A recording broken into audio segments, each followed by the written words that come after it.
3:07. Continuamos. Milenio 3 en la cadena SER, como siempre. Y como siempre, no solo a través de las vías digitales, sino a través también de las viejas cartas, ¿no?, que parecen ya reliquias prehistóricas y que tienen su encanto. Recibimos pues muy buenas vibraciones y recibimos mucho afecto. En ocasiones también recibimos noticias que nos llenan, no voy a decir de tristeza, pero sí de un poco de pesar, porque es el primer impacto, ¿no?, cuando sabemos que amigos nuestros lo están pasando muy mal.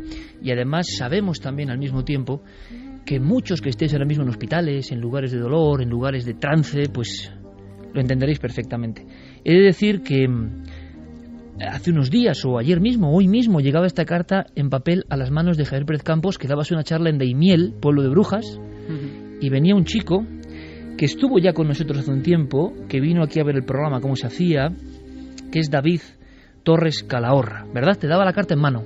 Sí, David ha venido además esta mañana, me consta que ha hecho un esfuerzo tremendo para estar exclusivamente allí. Me escribía anoche un correo electrónico diciendo que iba a venir a verme, a entregarme esa carta y unos libros que quería regalarnos, y como digo, ha hecho un esfuerzo grandísimo para estar allí, para acompañarme en esa charla tan especial, y desde luego le agradezco desde aquí enormemente que haya pasado conmigo esas horas.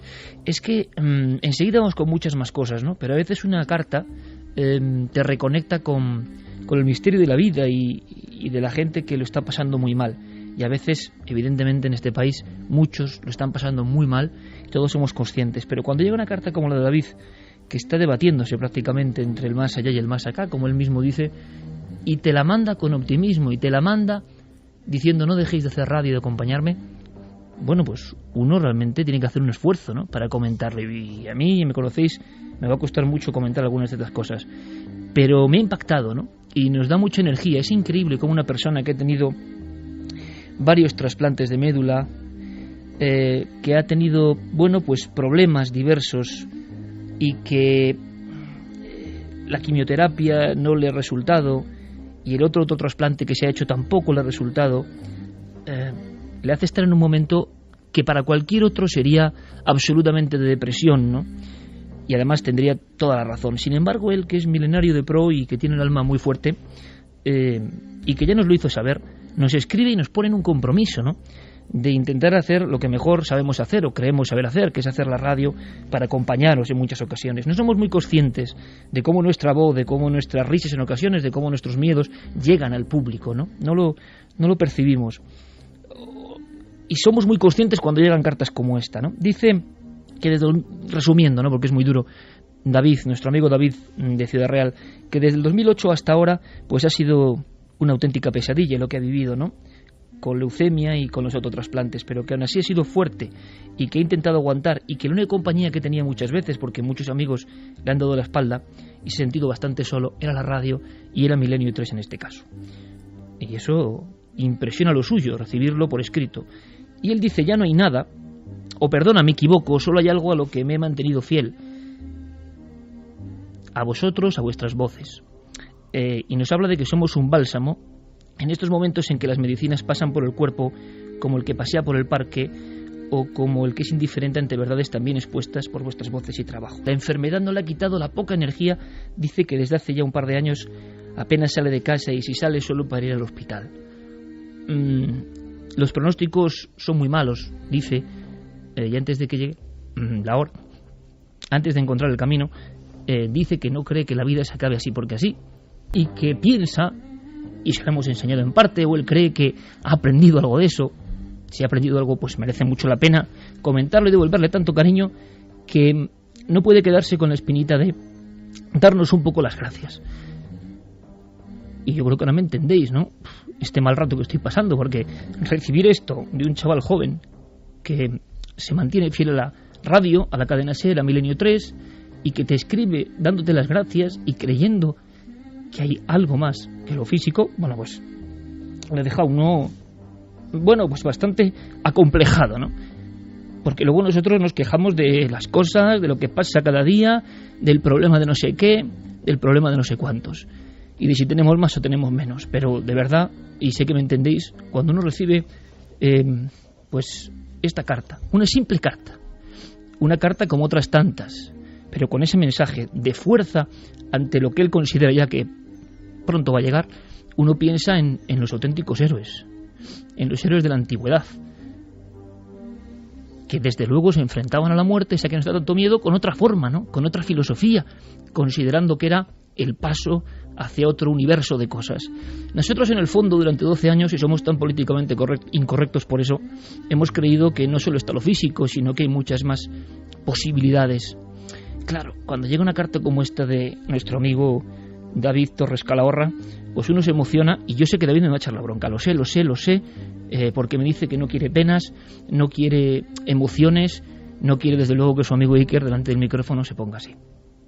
Pero yo sé que me entendéis, y sé que tenemos un enorme compromiso y una misión que va mucho más allá de las audiencias, los EGM y tantas historias. Como lo saben todos mis compañeros de la radio, que también tienen sus propios Davids, ¿no? Y también tienen gente que lo está pasando francamente mal, y gente que está en ese umbral.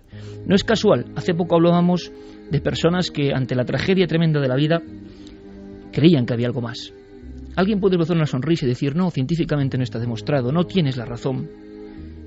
Pero yo creo que es bueno tener esa fe en esos momentos, porque seguramente, y yo lo creo, tienen una razón, tienen la razón.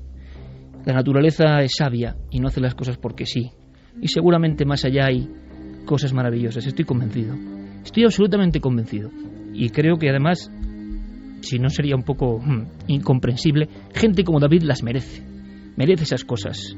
No entendemos si hay un creador o hay un relojero cósmico, ¿por qué le pasa esto a alguna buena gente? Que lo demuestra. Hasta hace poco editando un libro, oyendo a la conferencia de nuestro amigo Javier Pérez Campos, y diciendo que el acudir a la conferencia le iba a quitar gran parte de salud, ¿no? Porque los tratamientos ya son al límite. En fin, te deseamos todo lo mejor, David. Te deseamos todo lo mejor a tus 25 años. Bueno, David nos enviaba una fotografía en la que está con Iker y conmigo en el plató de Cuarto Milenio. Sé que nos estás oyendo, David, y sé que vas a tener que hacerte muchas fotografías todavía en nuestra nave. Te vas a tener que subir muchos años a nuestra nave del misterio y realizarte estas mismas fotografías que queremos que año a año nos vayas volviendo a enviar. Además, a través de las redes están mandando toda la energía positiva a este amigo, que los que creemos en esas energías seguro que le están llegando, y mucho bien que le van a hacer. Hombre, seguro, porque evidentemente el impacto es muy fuerte, y saber cómo ha llegado todo esto, y sabemos de mucha gente, no solo David, pero con lo que escribe y cómo lo escribe, yo estoy convencido de que él va a aguantar, va a salir adelante. Qué importante es la mente sobre la materia, ¿verdad? Qué importante es que él tenga fe, que tenga fuerza en lo que él crea, en lo que él quiera, y si la radio le ayuda un poco, si la radio le sujeta a la vida, estamos encantados, ¿no? Lo que pasa es que lo escribe de tal forma, muy bien escrito por cierto, y con mucho impacto y con mucho saber estar, que uno se queda de verdad ante estos héroes de verdad. Uno dice, bueno, nosotros qué mérito tenemos, ¿no? ¿Qué demonios de mérito tenemos nosotros por ponernos aquí delante de un micrófono? En fin, alguno habrá para que David desde hace tantos años no nos haya abandonado. Yo estoy seguro, primero, que hay algo más. Segundo, que tú vas a estar muchos años con nosotros, con la cadena SER y con Milenio 3. Estoy convencido. Y si es posible, pero no solo para él, sino para muchísima gente, muchísima que está en este trance, pues sintamos que muchísimos amigos, cientos de miles de amigos en todo el mundo ahora mismo, crean o no en esto, manden esa fuerza, esa energía positiva, manden ese gesto de amor, ¿no? Un poco a este muchacho y a tantos otros que lo están pasando francamente mal y que nos han hecho pasar un mal rato, porque somos humanos, y que uno cuando se enfrenta a esto no sabe ni por dónde va a salir, ¿no? Pero yo quería que la carta de David de alguna forma estuviese presente, estuviese con todos nosotros en esta mesa. Bueno, todo el mundo está retuiteando ya y va a ser trending topic. Ojalá. Que le manden un libro de los que sorteamos esta noche. Todo el mundo lo está diciendo y está retuitearlo para que sea él uno de los ganadores de los libros. Bueno, David, pues, lo tienes seguro, ¿verdad? Sí, yo me encargaré de mandarle uno. Además, resulta que recibí su email anoche a última hora en ese viaje de camino a Ciudad Real y bueno, pues cogí uno de estos que tenía en casa de 2012, por supuesto, le dije que iba de cabeza para él y bueno, yo cuando recibí su email, que es un poco como esa carta, ¿no? Era un email bastante extenso, duro, pero lleno de positividad y de, bueno, él lo puede decir, ¿no? Le contesté diciendo qué energía tienes y tú eres un auténtico héroe, no lo que vemos en las películas. Y al fin y al cabo, estuve reflexionando, ¿no?, la importancia de un programa de radio, la importancia de algo como Milenio 3, que al fin y al cabo no es solo un programa de radio, al fin y al cabo para mucha gente como David, como él me contaba, somos una familia que estamos ahí haciendo compañía en esos momentos tan complicados, y desde luego aprovecho también pues para mandarle un fuerte abrazo y para darle las gracias una vez más. No me puedo cansar de darle las gracias a una persona después de ese esfuerzo por haber estado allí. Creo que es una de las cosas que más alegría me han causado en meses. Pero es que además, fijaos una cosa, él ha perdido el miedo completamente a ese otro lado, y eso es muy importante, ¿eh? Esa enseñanza, porque a todos nos va a pasar, es que nos creemos que igual va a pasar al que está enfermo y a nosotros no. Hay muchas anécdotas de ese tipo que te dejan, porque nunca sabe uno cuándo va a llegar la muerte, ¿no? Nos da tanto miedo. Ayer a mí, fíjate que sí es casualidad, ¿eh? Ayer a mí en una cena alguien me decía que tenía una enfermedad muy grave, que fue a ver al médico internista, y el médico era como una especie casi de héroe, ¿no? Una especie de tío fornido, que hacía surf, que era admirado por la gente, que en el hospital todo el mundo le pedía autógrafos, ¿no? Y él se sentía muy disminuido, ¿no? Decía, ¿por qué a mí me toca esto, no? Y este hombre tiene esta vida tan plena, ¿no? Y le dieron una operación con fecha para el martes siguiente, era viernes, una operación muy terrible de pulmón, de la que le dijo el doctor que prácticamente no iba a salir. Cuando llega el martes, este muchacho pletórico, este muchacho apolíneo, este muchacho tan venerado en su hospital, había muerto por una corriente, ahogado en Zara de los Atunes, y él se operó y salió de la operación, ¿no? Es decir, y ahora, ¿cómo se quedaba este hombre diciendo lo que es la vida y lo que es la muerte? Nunca uno sabe, ¿no?, cuándo va a llegar esa barca, y lo que es cierto es que la gente que vive en ese umbral durísimo que ni imaginamos, como el caso de nuestro amigo David, si tiene esa fuerza interior, sabe que eso, primero, no es el final, segurísimo que no es el final, y segundo, tiene esa fuerza incluso para que algo le ayude, ¿no? Él acababa la carta diciendo, de una manera u otra, no me puedo quedar con la espinita de que estas palabras y este libro no llegue a vuestras manos, las manos del que me inició en esta magnífica locura de archivos, madrugones, naturaleza, amistad, libros y preguntas. Gracias. Y dice, hablar de Iker, por supuesto, es hablar de Carmen, de Santi, de Javi Pérez Campos, del doctor Cabrera, de Fermín, de Gaona, de Santiago Vázquez y de tantos otros, ¿no? Bueno, con eso nos damos no por satisfechos. Queremos contarlo, y me va a perdonar David la emoción, pero estar delante de un micrófono de toda España y contar esto, uno si no tendría el corazón de piedra, ¿no? Y no es así. Pero me va a permitir, David, que sea una carta para todos los que lo pasan mal. Vamos a hacer un retweet, pero de esa energía tan a contracorriente, ¿no?, que ahora nadie quiere saber nada de las cosas buenas, parece, ¿no?, del amor, de lo auténtico, de esa empatía entre los seres humanos, que a veces parece que quieren quitarnos, ¿no?, solo potenciando lo burdo, lo material. Y hay cosas inmateriales que sí que pueden recorrer las redes y que son maravillosas. Para David, a sus 25 años, cuando han fallado muchos tratamientos, pero que sigue con fuerza y sigue escribiéndonos. Como decía el doctor Gaena, han perdido el miedo a la muerte y el miedo a la vida en ocasiones, que nos convierte en seres huidizos y en seres con miedos. Los que han estado en experiencias límite saben que todo sigue mucho más allá. Claro que sí, David, seguro que sí, creemos en eso. Por eso somos gente con alma milenaria. Pero para reconcentrarnos y volver a coger fuerza después de esta carta que nos ha marcado, como he oído algunas ya en la historia de este programa, vamos con una información breve pero muy interesante, una información que parece que conecta con aquel mítico experimento Filadelfia, Santi. Esto te va a gustar, ya verás. Le informa Carlos Cala. ¿Qué amante del misterio no recuerda la extraña aventura del buque de guerra norteamericano USS Eldridge, al que supuestamente se hizo desaparecer en el marco de un proyecto llamado el Experimento Filadelfia? Pues bien, aquella historia oficialmente nunca admitida bien podría estar cerca de cumplirse. Esta semana, la Universidad de Duke ha hecho públicos los experimentos de un equipo dirigido por el Dr. Nathan Landy, que ha creado un material nuevo con base de cobre capaz de desviar la luz que incide sobre él, convirtiéndolo en invisible al ojo humano. Este equipo consiguió que un cilindro fabricado de este metamaterial de unos 7 centímetros de ancho se desvaneciese como en una película de Harry Potter.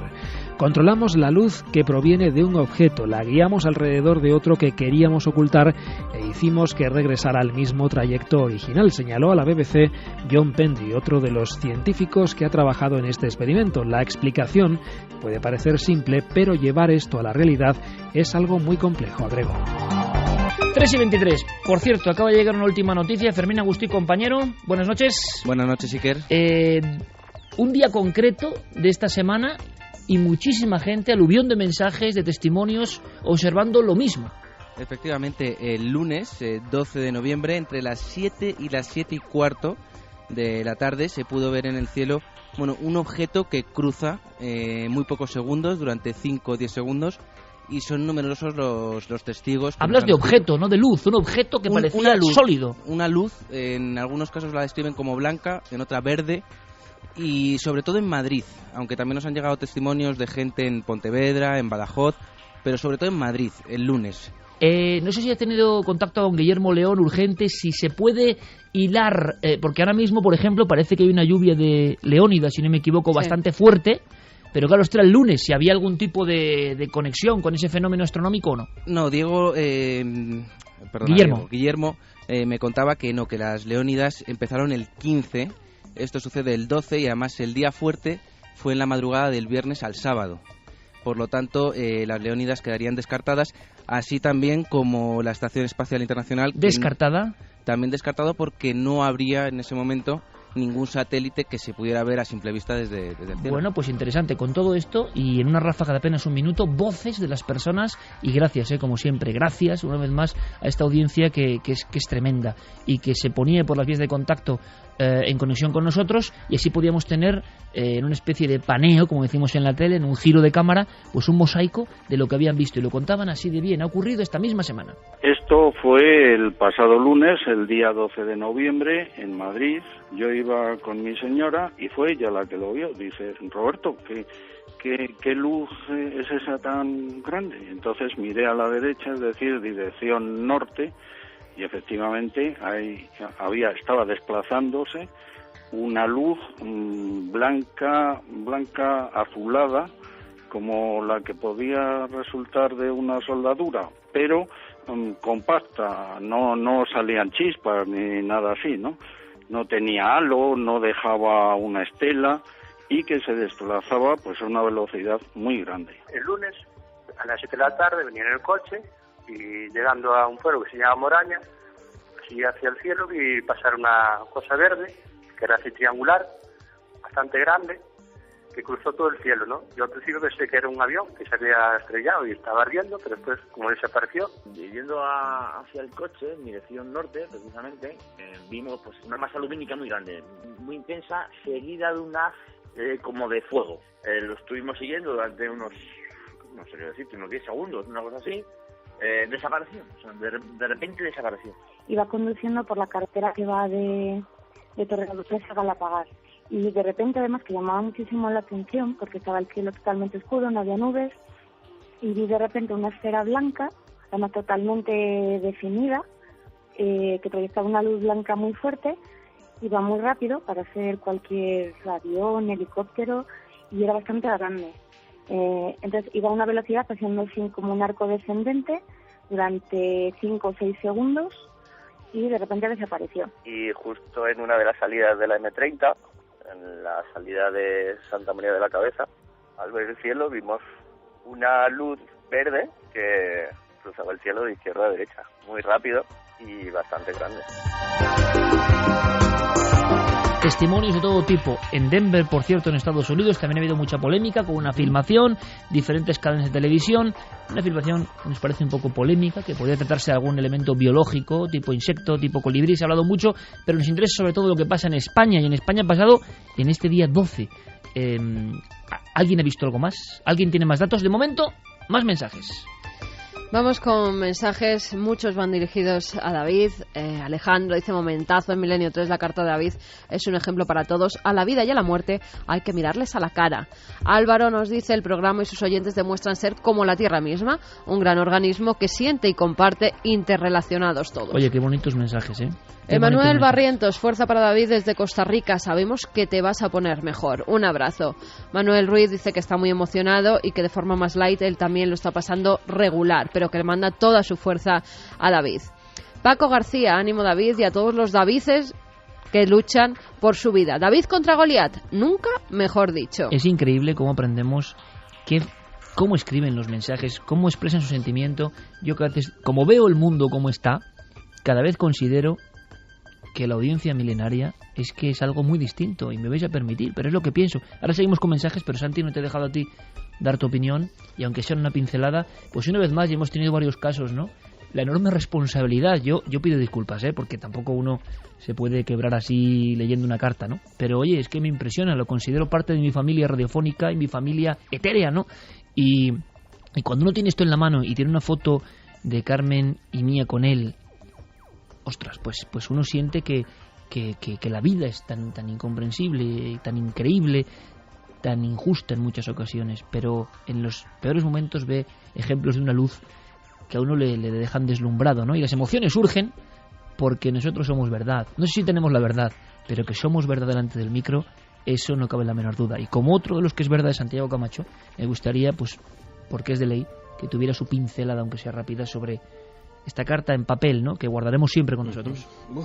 Pues lo primero, evidentemente, mandarle un abrazo enorme a David y darle las gracias, porque una de las cosas grandes de esta profesión es, evidentemente, y lo hemos mencionado muchas veces, pues llegar a tanta gente, influir en tantas vidas, tocar tantas almas, enseñar lo poco que sabemos o lo poco que hemos aprendido.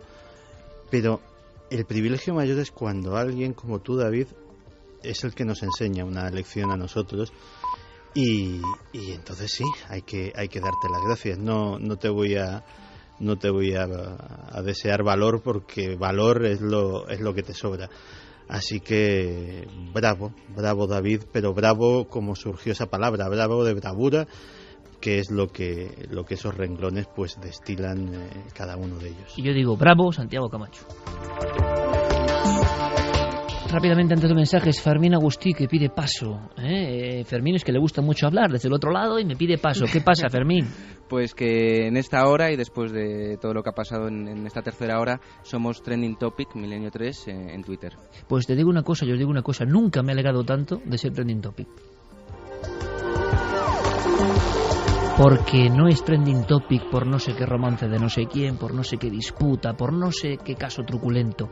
Es Trending Topic porque creemos en ese organismo vivo y común que manda energía positiva a su amigo de la carta, y por supuesto a todos los amigos que podrían escribirnos la misma carta, que igual algunos no tienen fuerza para hacerlo, pero que la escriben con la mente y con los sueños. Nosotros deseamos lo mejor para toda nuestra gente, para todo el mundo, y me gusta mucho que a estas horas el Trending Topic signifique que miles de amigos están hablando de algo tan verdad, de algo tan bravo como este amigo que aún está ahí, que estará ahí seguro mucho tiempo, y que si le toca hacer el viaje a la otra orilla, lo hará heroicamente, y lo hará sabiendo, no como otros, que todavía queda mucha aventura, y que seguro en algún lugar del espacio y del tiempo, seguro, volverá a vivir historias milenarias magníficas, con mucha más gente, con muchas más almas, claro que sí.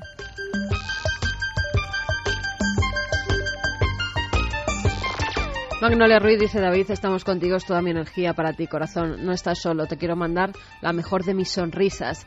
Alex Salas: yo siempre digo que cuando se va una buena persona es porque lo reclaman desde arriba, ya que tiene una misión más importante en el otro lado. Antonio Chaz dice: después de 12 años me tiro a la piscina.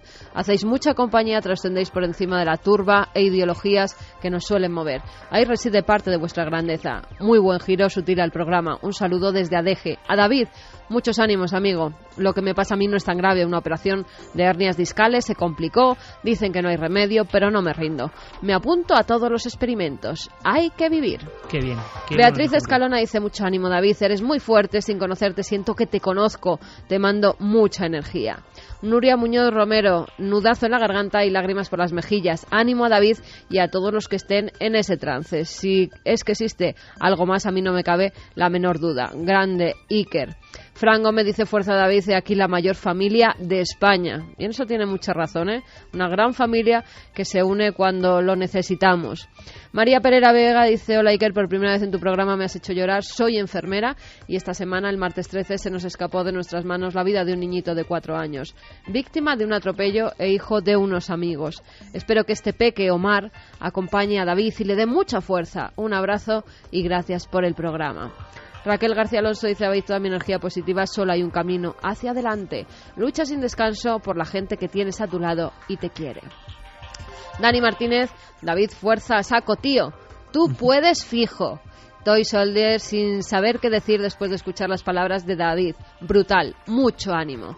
Ángel Frade: se nota que este programa no es como otro, es más que eso, una conexión real con los milenarios. Marian Hernando: toda nuestra energía positiva para David, todos los milenarios estamos conectados y te apoyamos. Un besazo muy fuerte. Claro, y así cientos y cientos de mensajes. Y yo pienso una cosa, digo, científicamente se podrá demostrar y llevar al laboratorio la red neuronal que ahora mismo de emociones invade España y el mundo y está pensando en este chico y en este otro niño de 4 años atropellado. Es decir, estamos ante el espejo tremendo de lo que es la vida y la muerte. Nos damos cuenta de repente de las idioteces con las que perdemos el tiempo, de las idioteces con las que perdemos energía, sangre, ganas de pasarlo mal muchas veces. Cuando la vida es algo como un espejismo. ¿Y a ti te parece que hace falta demostrarlo en un laboratorio? Exactamente. Yo creo en ello fervientemente. Claro, os quiero decir, algo está pasando ahora mismo en el 374, algo real, algo que no es máscara, algo que no se imposta, algo que es auténtico, porque hace reaccionar a un gran cuerpo de mentes. ¿Cómo que no se conectan las mentes? ¿Cómo que no se conectan las mentes cuando podemos notar perfectamente Fermín, Noel, Guillermo, Carlos Cala, Javier Sierra, donde esté, todos los que estamos aquí, que hay algo emotivo, auténtico, ¿no? Que gracias a la experiencia de David, millones de personas están dándose cuenta de la alegría y del milagro que es vivir, de la responsabilidad que tenemos al vivir y no perder el tiempo con tanta negatividad que nos meten por la cabeza día y noche, constantemente, a todas horas, en este mundo que quieren hacérnoslo denso, ultramaterial. Bueno, hay cosas más elevadas, ¿verdad? Cosas más trascendentes. Tiene que llegar a veces la carta de un amigo que está casi despidiéndose, pero con fe, con luz, para que todos nos sintamos como debemos sentirnos, vivos y con un enorme privilegio y por eso responsabilidad de ser felices y de hacer felices a los que nos rodean, que ya vale de tanto perder el tiempo con cosas que no merecen la pena, que la vida es un milagro y cada minuto es irrepetible y no vuelve, y hay que emplearlo para el bien, no solo para la autosatisfacción o para el hedonismo o para yo carpe diem, lo mal que lo utilizan esa palabra, no tiene nada que decir ni que ver con lo que significaba antiguamente.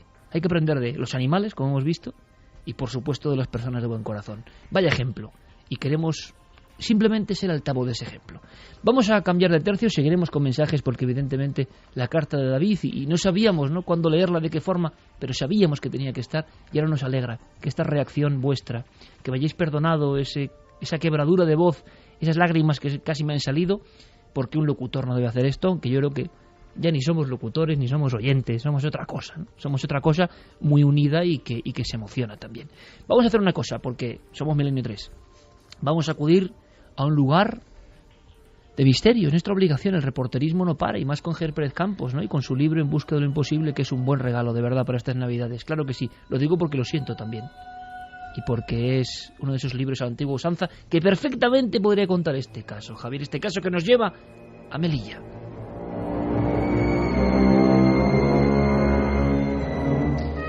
Un viejo edificio en el centro de Melilla ha sido el escenario y el foco de atención de los principales medios de la zona por una serie de fenómenos que han empezado, o bueno, que llevan viviéndose desde hace años en su interior, pero que han saltado ahora a la luz. El titular decía: ocupantes fantasma vagan por el antiguo hospital de la Cruz Roja. Al parecer, pues este edificio, que ahora es la Consejería de Economía y Hacienda de Melilla, antiguamente la Cruz Roja, estuvo bastantes años cerrado hasta que se abrió hace ya casi un año o poco más de un año. Desde siempre parece ser que los vecinos de la zona han hablado de apariciones bastante extrañas, apariciones que probablemente nos sonarán de otros casos, esa aparición de una monja que recorre los pasillos del edificio y que algunos vecinos aseguran haber visto. Ahora, hace solo unas semanas, ha ocurrido que una persona que iba allí a hacer unas gestiones parece haberse topado cara a cara con este personaje. Hemos hablado con Rebeca Alcántara del Faro Digital y ella nos lo contaba así.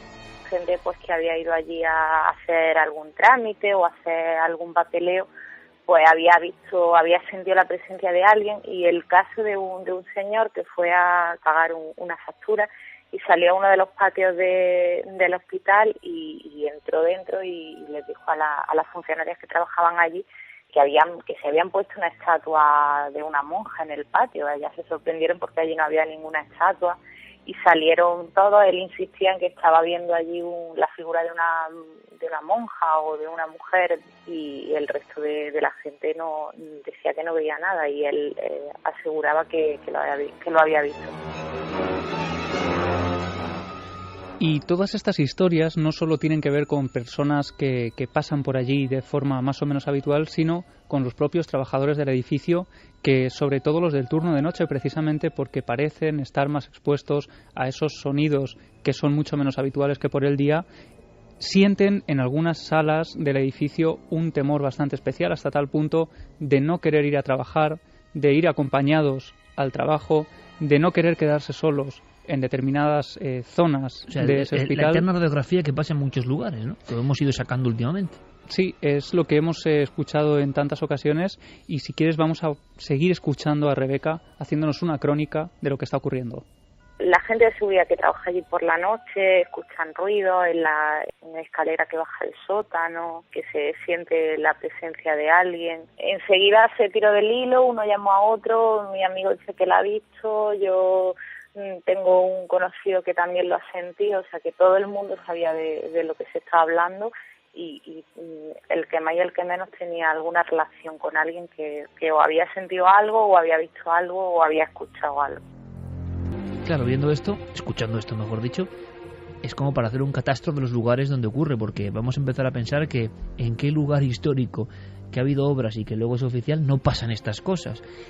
Y algunas veces, solo algunas, cuando alguien toma la molestia de investigar, se da cuenta el investigador o el explorador que hay una historia que viene de antiguo, que viene de atrás, como el caso que contábamos hace un par de semanas, ¿no?, de ese hostal en Madrid, que hay algo que tiene que ver con lo antiguo.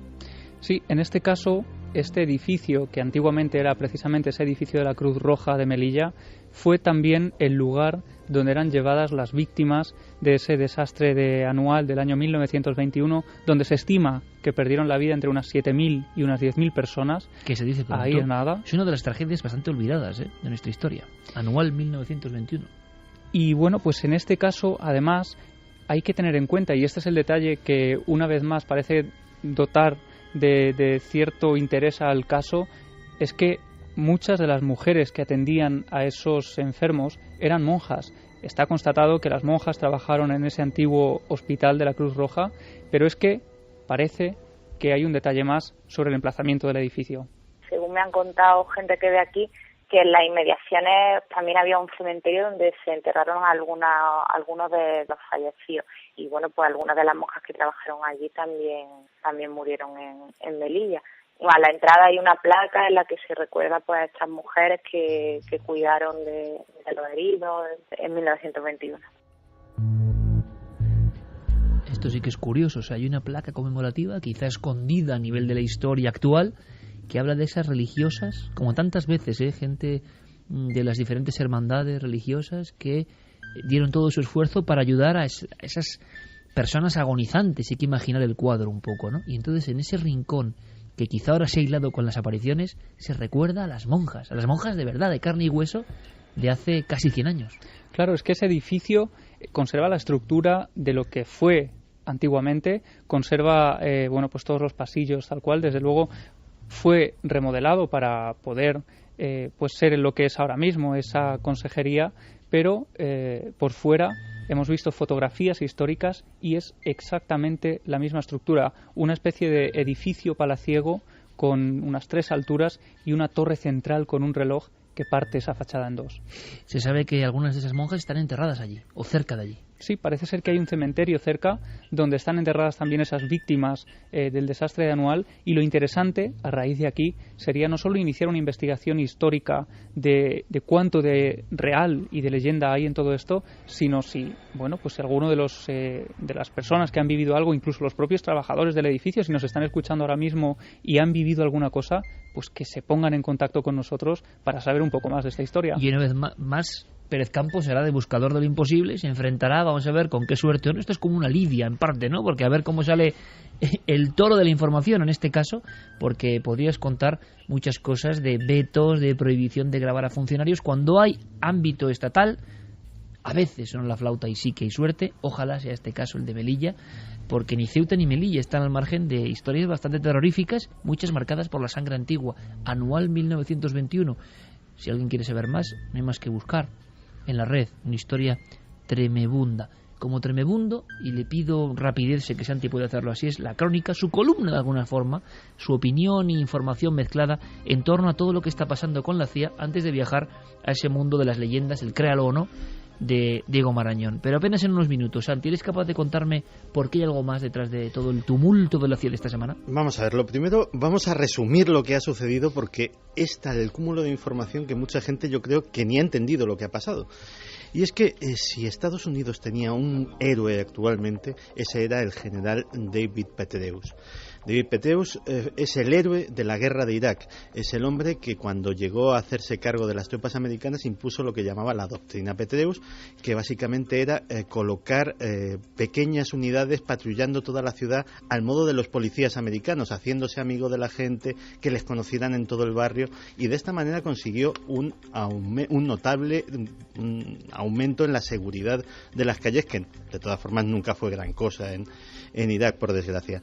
Pues bien, este hombre parece ser que tenía una amante, hasta ahí todos de acuerdo, pero esa amante, que resultó ser su biógrafa, que se llamaba Paula Broadwell, pues tuvo un ataque de celos. Tuvo un ataque de celos por culpa de una señorita que se llamaba Jill Kelly, de la alta sociedad de Tampa, Florida, que a su vez era amante de otro gran general. Novela rosa pura y dura, ¿eh? El general John Allen, que había sido el sucesor y jefe de la OTAN en Afganistán y que iba a ser nombrado ya mismo comandante supremo de la OTAN en Europa. Pues bien, todo esto provoca un desenlace de dimisiones y la crónica rosa política esta que nos han vendido, pero desde luego sí tiene un trasfondo mayor. ¿Por qué? Porque parece ser que Paula Broadwell habría accedido a documentos secretos, muy, muy, muy secretos, del ordenador personal de David Petraeus, que era director de la CIA, ni más ni menos. Según la revista Time, el hombre número 33 entre los más poderosos del planeta. Y en un discurso en la Universidad de Denver en octubre, a la criatura no se le ocurre otra cosa que revelar que el ataque al consulado estadounidense en Bengasi del 11 de septiembre fue obra de un grupo de libios vinculados a Al-Qaeda, pero que en realidad la muerte del cónsul había sido un daño colateral, porque lo que pretendían era rescatar a compañeros suyos que estaban en una cárcel secreta de la CIA que estaría ubicada dentro del propio consulado. O sea, contando una historia que nadie conocía, una historia prohibida. Este lío de faldas llega hasta ese nivel, ¿no? Claro. Entonces, evidentemente, esto marca un antes y un después en la historia casi de la CIA. Y ha llamado mucho la atención porque realmente pensemos que se han estado haciendo públicos emails privados de estos 4 personajes que hemos citado del culebrón, más la mujer de Petraeus, el marido del amante, es decir, una auténtica telenovela.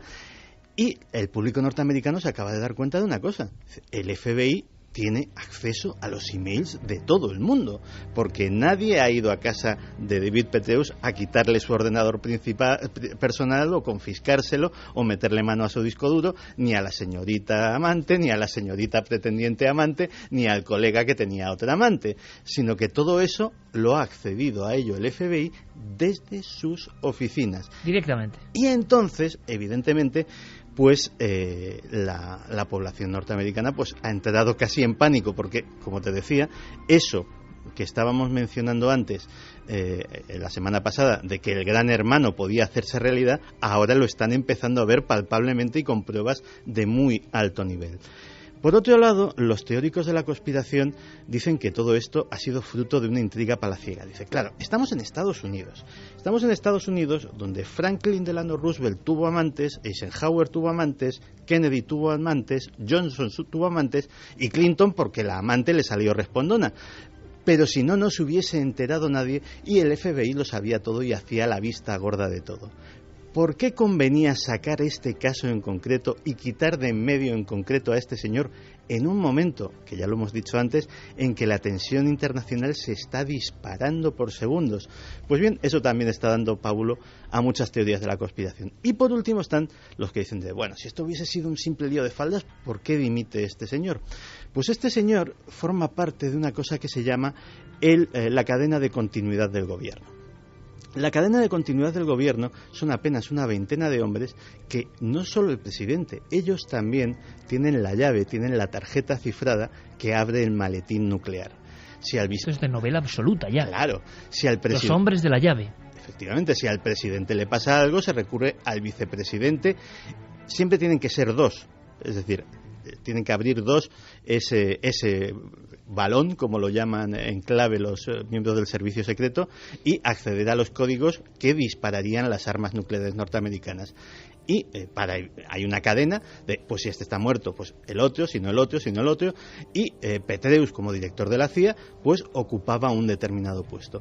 Esas personas está dictaminado que sean de una reputación intachable hasta el punto, y lo leí esta semana y me llamaba muchísimo la atención, que si uno de ellos, por ejemplo, va al dentista, algo absolutamente común, desde el momento que cruza el umbral del dentista queda inhabilitado hasta que un médico de las fuerzas militares le examina, ve que la intervención ha sido correcta, que no le han implantado un microchip, que no tiene una cápsula de cianuro, que vaya usted a saber, y entonces firma el acta médica y se le vuelve a habilitar. Es decir, se llega a esos niveles de paranoia. Claro, si uno de ellos tiene un amante que encima tiene acceso a su información más confidencial, pues evidentemente ha llegado el momento de dimitir, amigo.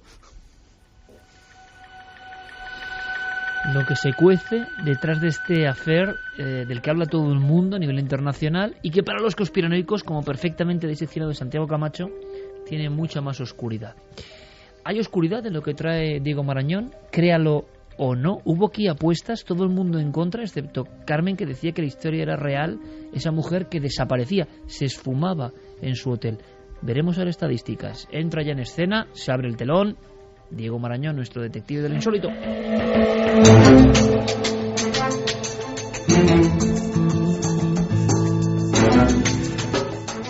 Juegos Olímpicos, la hija que vuelve al hotel, y ahí nadie sabe nada, nadie reconoce nada, el conserje es otro. Han hecho desaparecer por una extraña peste, por una extraña epidemia, a la mujer afectada. Una historia que...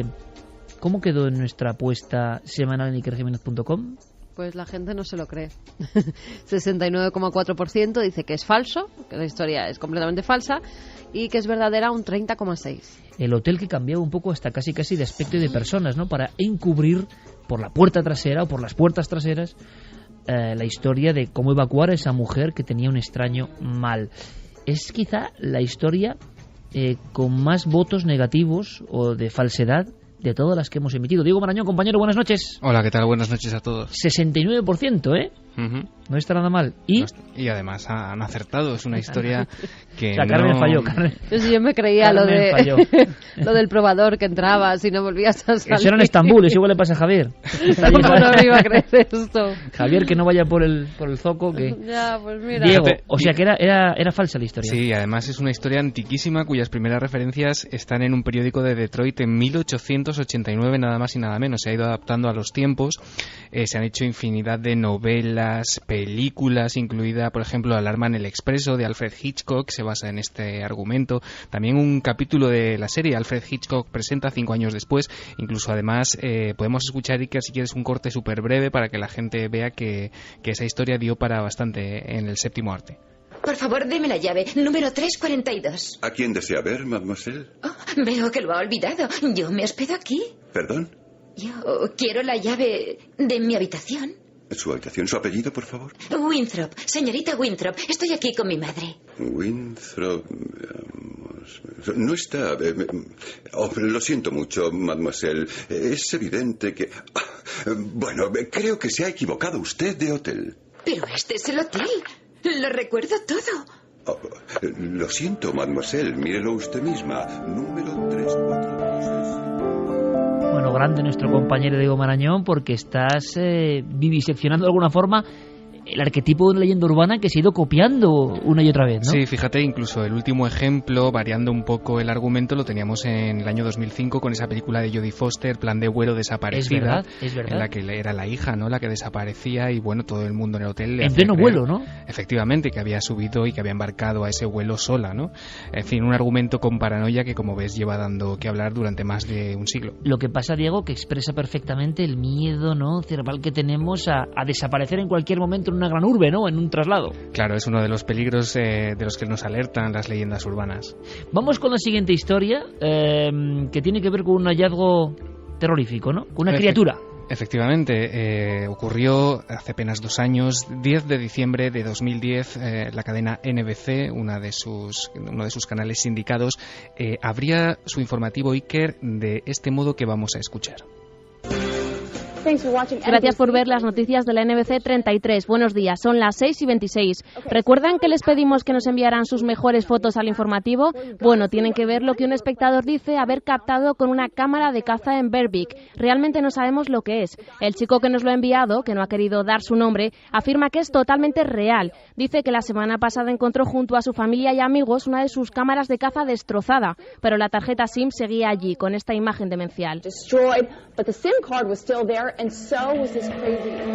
Bueno, ¿y cuál era, Diego, la imagen demencial? Bueno, pues la imagen demencial era la de un ser extremadamente delgado, con aspecto entre alienígena y esquelético, que vamos a subir a las redes sociales y que, en fin, provoca escalofríos, desde luego, en todo aquel que la puede ver, y que, bueno, es la imagen que vamos a llevar esta semana a juicio, entre comillas, en Créalo o no. Y la semana que viene, pues te cuento qué se sabe de esta imagen. Bueno, pero claro, Diego, como es el Hitchcock o el Chicho Bañez Serrado de este programa, uno no sabe si, hombre, una filmación será falsa, pero claro, se puede guardar un as en la manga en cualquier momento, ¿no? Dar un giro, ¿no? Nunca se sabe en esta sección, Iker. La imagen, como se acaba de escuchar en el audio, apareció en la tarjeta SIM de una cámara que se destina a monitorizar, ¿no?, la caza en un campamento en Berwick, y en fin, ese campamento apareció destrozado, y entre una serie de imágenes absolutamente irrelevantes aparecía esta toma que llegó a la cabecera de este informativo de la NBC hace apenas 2 años. ¿Qué se sabe? Te lo cuento en 7 días. Gracias, Diego, como siempre. A ti, hasta luego. Vamos con los ganadores. Nelo Valentín dice: buenas noches, tengo una hermosa Bull Terrier de 9 años que hace 2 semanas le diagnosticaron un cáncer de hueso. No deje de llorar porque sé que no llegará a los 10, pero parece que sea ella quien trata de consolarme a mí. Sigue jugando con mi hija de 3 años como si no le pasara nada, y es que me transmite la sensación de saber que sabe que llega a su fin, pero no siente temor a ello. Ahora mismo estoy escuchando el programa con sus 22 kilos encima de mí, pero carga a gusto, no pesa. Diego de Palencia es otro de los ganadores, que dice: ojalá pudiera donar un cachito de vida, una porción de mi tiempo para ayudarte, David, y estoy seguro de que todos los milenarios harían lo mismo. No te sientas nunca solo, somos muchos a tu lado, siente que eres parte de algo muy grande. Y el último es para Juan Luis Morilla, que dice: Milenio 3, este anuncio es de un medicamento, lea detenidamente los mensajes de los milenarios y aprenderás a ser mejor ser humano. En caso de duda, consulte a cualquier milenario. Hoy nos ha dado una lección tremenda David, nuestro amigo de Ciudad Real, con 25 años, pero también vosotros, también vosotros, amigos, y no podemos olvidarlo, sois maestros nuestros, aprendemos gracias a vosotros, seguimos vuestras pistas, y en noches como hoy nos sentimos profundamente orgullosos. Fermín, Noel, Santiago, Javi, Carmen, mañana nos vemos en la tele, pero hay que decir que tenemos una audiencia que yo creo que no nos merecemos. Feliz semana, amigos, hasta dentro de 7 días. Es de un mismo caso, con miembros de la Guardia Civil que nos escriben, ocurrió el 20 de noviembre, hace nada. Es un objeto en la alta atmósfera, parece, pero que ellos se quedaron muy impresionados y nos lo contaban, ¿no? ¿Qué decían, en resumen? Pues ellos describen además una pareja de la Guardia Civil que está transitando esa noche del 20 de noviembre a la 1:20 de la madrugada aproximadamente por la zona de Castillejo de Mesleón, en Segovia. Descubren que en el cielo aparece una especie de bola de fuego de un tamaño que les impresiona que hace un recorrido muy extenso y en un tiempo récord prácticamente, y dice que van dejando una estela de un color entre rojizo y amarillento que va oscilando conforme va pasando el tiempo hasta que desaparece al cabo de unos segundos. Esto ocurre en la autovía de Burgos. Ellos se quedan alucinados por lo que han visto. Esta pareja ven los dos lo mismo y durante unos minutos, en lo que terminan de hacer ese trayecto que estaban realizando, pues lo pasan preguntándose qué es lo que han visto y teorizando qué puede haber sido ese objeto. Por eso nos escribían. Rato, por detrás, una luz blanca, como lo mismo, como una bola, detrás de nuestra todo el rato. Desaparecía, volvía a aparecer, total, que al nada del rato vimos como que nos adelantaba. Y el conductor, claro, se asustó y tuvo que pegar un volantazo. No, claro, no fue un volantazo grande, pero tuvo que pegar un volantazo porque se pensaba que se chocaba con algo. Hasta que llegó un momento que desapareció y ya no volvimos a ver nada más. La verdad es que nos asustamos bastante. Yo no quería mirar para atrás, la verdad que estábamos muy asustados.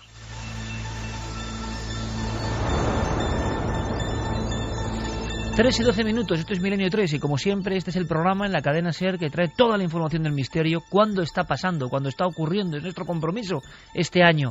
Y Javier, compañero, ¿cuántas veces, cuántas historias pensé que me iba a chocar con algo? Algo se puso a la vera de nuestro coche. Nos recuerda a los clásicos de la ufología con la misma definición. Es un fenómeno, es un encuentro cercano de alguna forma.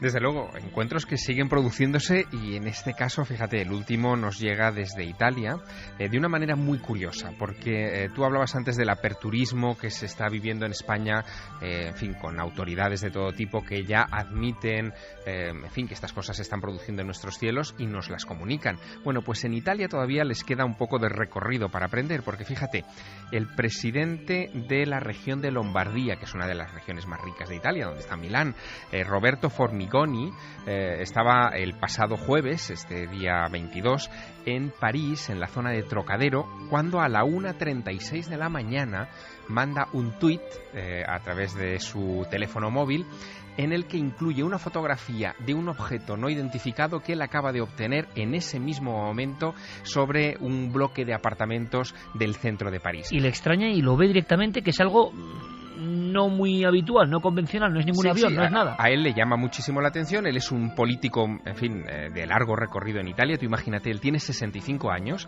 es graduado en Filosofía de la Universidad Católica de Milán, en fin, un tipo con formación, y desde 1995 ha renovado una y otra vez 4 mandatos al presidente, digamos, a la presidencia de la región de Lombardía. Es un tipo muy, muy conocido en ese país. Y él, por instinto, ve aquello, no sabe lo que es, hace una fotografía con su teléfono, lo tuitea con un texto muy breve que te voy a leer, dice: un ovni en París, he visto esta cosa en el cielo, se movía, la he fotografiado y después ha desaparecido.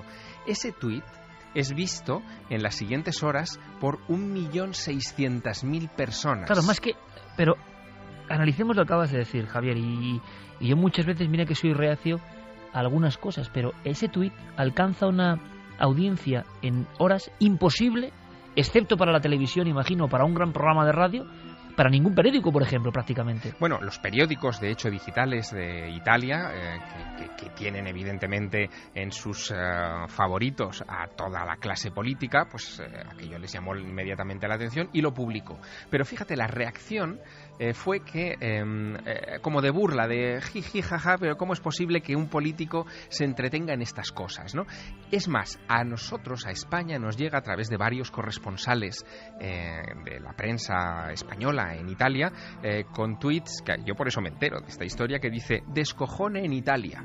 O sea, literal, ¿eh? El presidente de Lombardía dice haber visto un ovni en París. O sea, esa es la manera en la que se calibra la información. Claro. Cuando estamos ante un testigo, en fin, de formación, de recorrido, que se juega su prestigio haciendo esta historia y comunicando que ha visto un ovni. Claro, hombre, es mucho más importante lo que dicen los políticos habitualmente, no vaya usted a comparar. Fíjate, pero en el caso de Roberto Formigoni hay una cosa que a mí me ha llamado mucho más la atención, y es que en la web oficial del Político, que la puede consultar, en fin, cualquiera de nuestros oyentes, simplemente poniendo formigoni.it, va a encontrar en la primera página toda la información respecto a esta imagen, la imagen que él obtuvo y las reacciones subsiguientes que se han producido en Italia. En fin, curiosísimo cuando menos. Pero tan curioso como que enlaza esto, y dejamos descansar a Javier, que tiene semana ajetreada. Vas a recorrerte prácticamente el Aragón profundo. Así es. O sea, como una especie de discípulo de la Bordeta, ¿no? Pues algo así, porque esta semana, efectivamente, lunes, martes y miércoles, así consecutivo. ¿Dónde vas a estar? Pues mira, voy a estar el lunes en Caspe, en la biblioteca de Caspe. El martes en la biblioteca de La Almolda.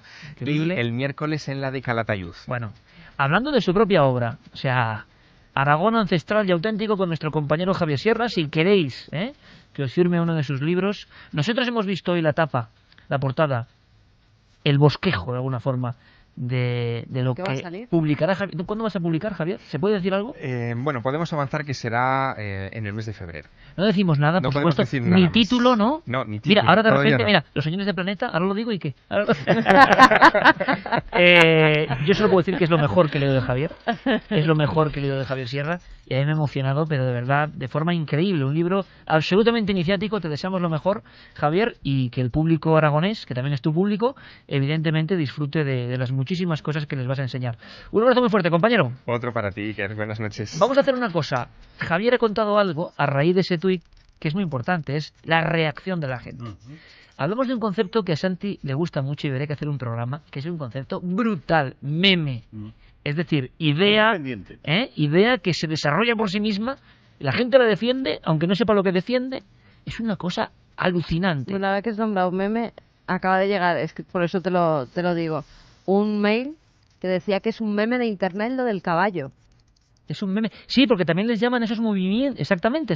Pues eso es. El concepto meme, qué curioso, también surge en la red, o se le llama a estos movimientos aparentemente espontáneos que alcanzan una cima brutal de popularidad y que luego mueren por sí mismos, ¿no? Vas a tener que estudiar lo del caballo porque hay un temazo, No, me ha mandado hace un rato un amigo de Twitter un link con la historia del hombre caballo. Por lo cual me lo leeré con mucha atención. No sé, igual tienes que contar algo antes de acabar el programa, porque no lo vas a dejar así, pero bueno, en fin. Pero la semana que viene... Eso de los memes, esas ideas que triunfan, esas reacciones comunes, esto que ha contado Javier del OVNI, sobre todo eso y sobre quién empieza igual la guerra de los memes en el mundo, vamos a hablar ahora con esta extraña sociedad secreta que nos va a presentar Santiago Camacho. Pero antes pasaremos por vuestros mensajes y, por supuesto, no lo olvidamos, la cuenta atrás. Ya queda menos para la fecha clave en el calendario. Quedan 25 días para el fin del calendario maya. Esta semana el diario ABC ha decidido recoger las 5 catástrofes que con certeza no causarán el fin del mundo antes del 21 de diciembre por ser imposible que tengan lugar en tan corto espacio de tiempo. Una de ellas es la acertada teoría del choque terrestre contra el planeta Nibiru, que a estas alturas ni siquiera ha sido descubierto. Otra es el impacto de un gigantesco asteroide, pues tampoco se ha divisado ninguno que vaya a colisionar contra la Tierra a corto plazo. Y una tormenta solar, tampoco será esta la causa de la destrucción, al menos en este año, pues parece que el periodo máximo de actividad solar llegará entre 2013 y 2014. Las últimas opciones, que con toda probabilidad tampoco se darán el 21 de diciembre, son una alineación planetaria y una inversión de los polos magnéticos, que no se producirá hasta dentro de varios milenios. Así pues, a tan solo 25 días para el fin del calendario maya, ya podemos ir tachando de nuestra lista esta larga serie de apocalipsis que, menos mal, no nos alcanzarán antes de Navidad. Nosotros continuamos hacia adelante, como siempre, con toda la información. Será importante, antes de saber de esa extrañísima sociedad secreta, saber qué opináis en torno a todo lo que estamos contando, Carmen. Pues vamos con los mensajes. Gisela Sánchez dice: a mí me suena una burbuja de aire que pasa rozando el micro. Leandro Ariel: el sonido del blue me recuerda cuando Carl Sagan quería imitar a las ballenas en La persistencia de la memoria, que hace blue, pues el mismo sonido. Sara Arroyo Gil: con los pelos como escarpias, escuchando los sonidos train y el que parecía tecnológico, espeluznantes. Cilian: sí, tenía algo de fantasmagórico y no sé por qué, pero lo tenían, ¿verdad? Cilian dice: cuando estéis nadando en el mar, acordaos de estos ruidos. Sí. Seréis unos grandes nadadores. El segundo sonido ha sonado una especie de alarma. Nos dice Shi Han.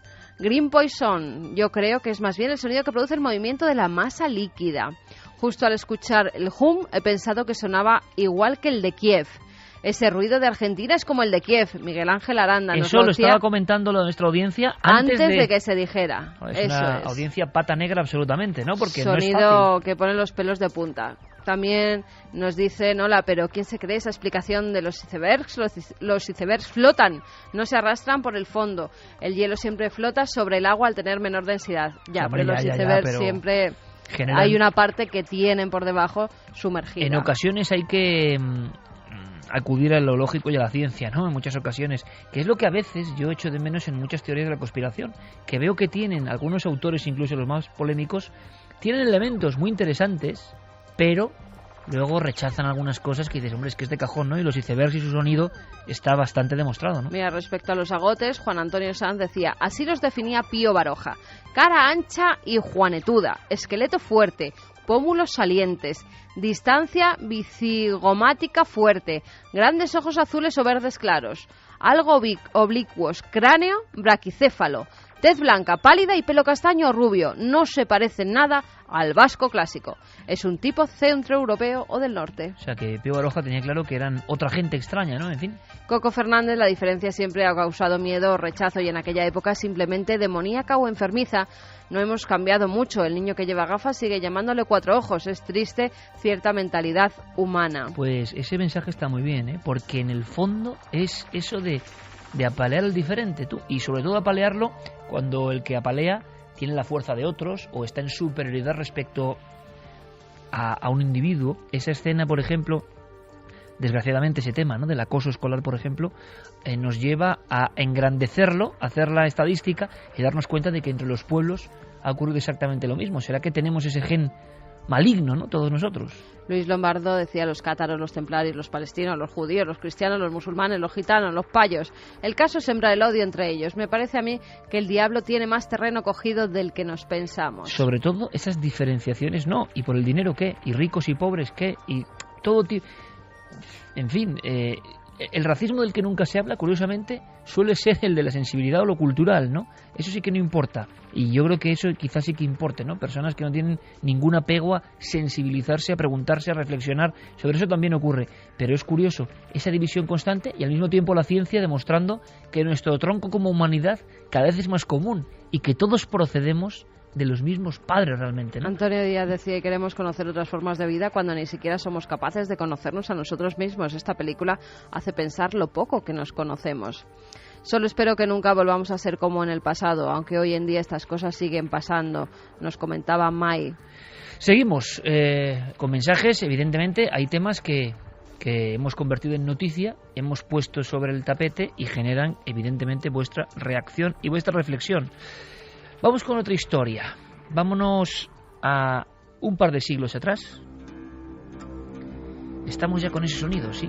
Siglos atrás, y un misterio que, decía Santiago Camacho, tiene todos los elementos para ser una trama maravillosa, fascinante y quizá sobrecogedora.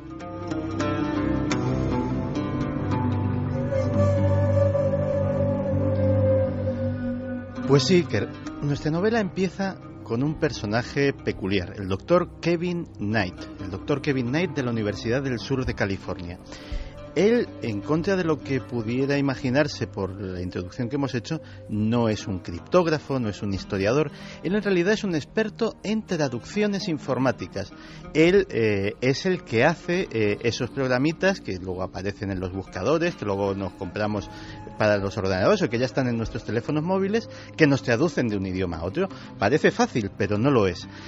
Y un día tuvo noticia de un extraño documento. Se llama el códice o el manuscrito Copiale.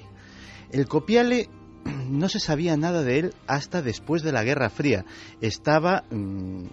Apareció en la Academia de Ciencias de la República Democrática Alemana, estaba en el Berlín Oriental. Los alemanes orientales lo custodiaban como un gran tesoro y nadie sabía lo que tenía escrito. De hecho, el doctor Kevin Knight, cuando lo vio por primera vez, se quedó fascinado. Vamos a escuchar en sus propias palabras qué es lo que se encontró. El documento es un cuaderno de unas 100 páginas que incluye 75.000 caracteres. Fue escrito hace cientos de años, cifrados por completo hasta el punto de que no teníamos ni idea del contenido del libro y no sabíamos cómo empezar a descifrarlo.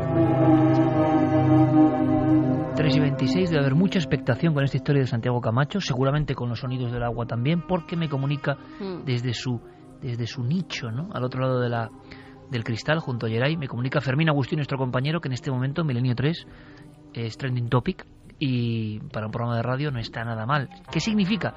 Que el inconsciente colectivo está escuchándonos. Os lo agradecemos de todo corazón.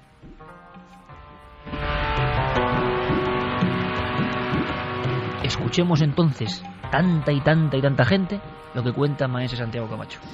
Pues eso fue lo que se encontró el Dr. Knight. 105 páginas en un bello volumen, encuadernadas en oro, con los cantos verdes, y que nadie sabía lo que ponían. Era un texto larguísimo, no hay separación entre palabras. Esas 105 páginas están completamente llenas ¿de qué? De letras abstractas, de dibujos que parecen ideogramas chinos, de letras romanas perfectamente reconocibles, caracteres griegos, un galimatías que era absolutamente indescifrable. Los historiadores, los expertos, por el papel, por el tipo de tinta, lo habían fechado aproximadamente en 1760. Y la verdad es que había quien, como en el caso del manuscrito Voynich, decía que incluso podía ser una falsificación, es decir, que algún gracioso de Internet de la época pues podía haberse dedicado a falsificar un falso manuscrito cifrado para engañar a los incautos y quién sabe si algún coleccionista pues vendérselo diciéndole que contenía un secreto de gran valor. O sea, fakes de la antigüedad, ¿no? Elementos virales, pero de la antigüedad. Pues sí. Pero el doctor Kevin Knight no lo creía y solicitó a Google que le cediera para su investigación los algoritmos que utiliza en su traductor precisamente de su portal.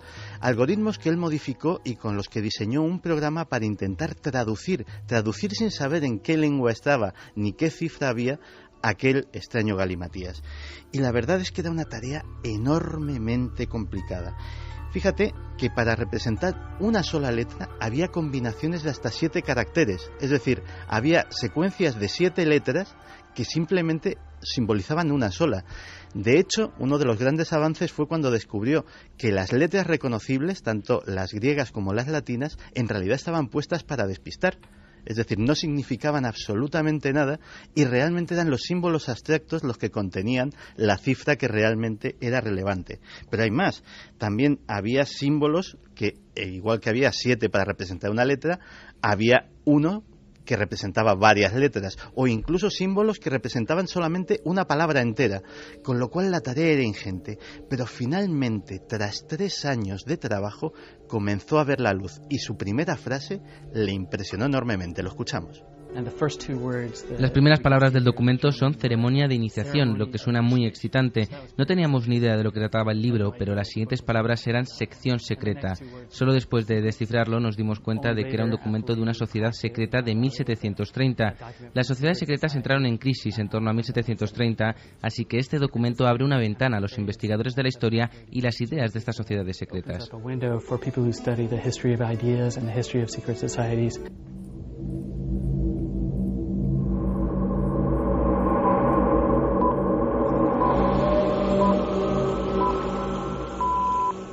Unas frases que hablan directamente del sentido ocultista de ese trabajo. Pues sí, una ceremonia de iniciación en la que el neófito era llevado con los ojos vendados hasta un extraño altar. Allí se le descubrían los ojos y se encontraba ante él una hoja de papel en blanco. Y el gran maestre le decía, lee lo que pone. Y el neófito decía, pues está en blanco, no puedo leer nada. Pues delante de él se le ponían una serie de anteojos. Y decía, elige uno, póntelo y lee lo que pone. Seguía sin poder leer nada. Entonces el maestro le decía, vamos a lavar tus ojos. Con un paño y un poco de agua le frotaban los ojos y decía, lee lo que pone. Y decía, sigo sin leer nada, maestro. Y entonces decía, pues vamos a operar tus ojos para que veas. 2 personas al aterrado neófito le sujetaban por ambos brazos, mientras parecía que se acercaba el maestro con un extraño instrumental. Al final simplemente le arrancaba un pelo de una ceja con unas pintas. Era la operación simbólica que hacía ver al neófito una nueva realidad.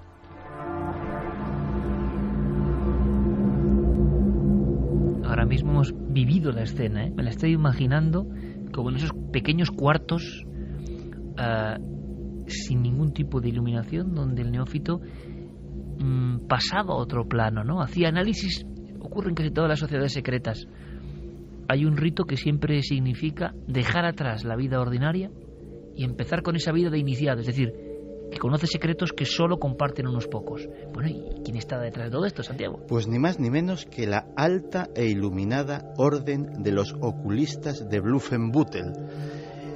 ¿Eran oculistas realmente? No, ninguno era médico, ninguno operaba los ojos, ni hacía gafas, ni nada por el estilo. Entonces, ¿por qué esta orden, que también se conocía abreviadamente como el Gran Ojo, se hacían llamar los oculistas? Pues según sus propias palabras, decían: nosotros somos los doctores del ojo, nosotros vemos lo que nadie ve y dejamos a la gente ver o no ver las cosas que deseamos. Nosotros somos los que cambiamos la realidad. Ese era el propósito de aquella sociedad secreta. Bueno, realmente estamos asistiendo a un momento que habrá ocurrido así realmente, pero, Santiago, personas que de alguna forma serían que publicistas de temas, en el sentido de imponer conductas, imponer verdades. ¿Qué se escondía tras esas frases, o qué se sabe ahora mismo, tan genéricas, ¿no? Pero que parece que, claro, toda la sociedad secreta del mundo ha querido dominar la información, ¿no? Sí, de hecho, básicamente de lo que se puede deducir de este volumen, que se cree que no es el único que debió dejar esta sociedad, porque digamos que es como una especie de manual del principiante o manual del neófito, se deduce que era una sociedad de inspiración política, tenían fines para influir en la sociedad, con una carga esotérica importante, muy influidos por la masonería, y desde luego cuya aspiración era influir en la realidad o en la percepción de la realidad de los demás, lo cual es fascinante porque nadie hasta ahora ha sabido de la existencia de esta sociedad, y desde luego, si no sabemos que existió entonces, tampoco sabemos si acabó en algún momento o perdura todavía.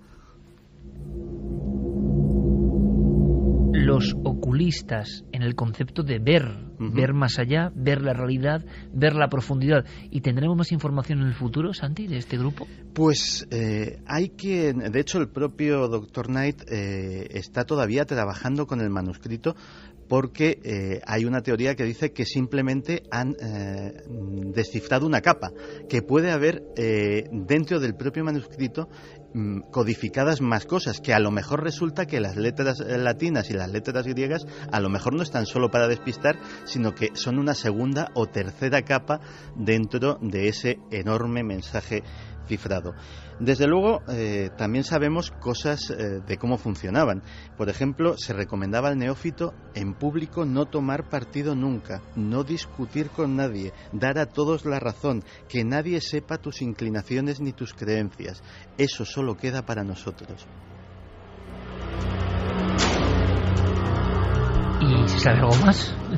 Pues se sabe, por ejemplo, que en las ceremonias no se revelaba la identidad, y que si se encontraban en público tenían una serie de signos secretos, como sucede en otro tipo de logias, para reconocerse. Uno que llamaba mucho la atención, había varios, pero uno de ellos era simplemente hablar del tiempo.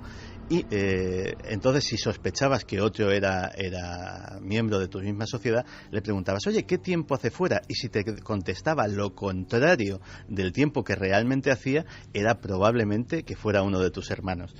En fin, la verdad es que el tema es apasionante, y el trabajo del Dr. Knight todavía puede dar mucho que hablar, porque no contento con haber descifrado una de las ballenas blancas de los criptógrafos desde hace 10 años, afirma que se va a meter próximamente con las cartas del asesino del Zodíaco, que también están sin descifrar todavía, y con el manuscrito Voynich, y cree que con sus algoritmos y con su nuevo sistema puede tener éxito donde todos los criptógrafos han fracasado. Bueno, espero que en los próximos días no salgan diciendo que todo es una manipulación, que no es así, que el copiar es falso, porque también entraría dentro quizá de la actuación de otros oculistas, ¿no? Que saben cuándo censurar un tema, cuándo debe hablarse de algo, cuándo ese algo no importa, no interesa.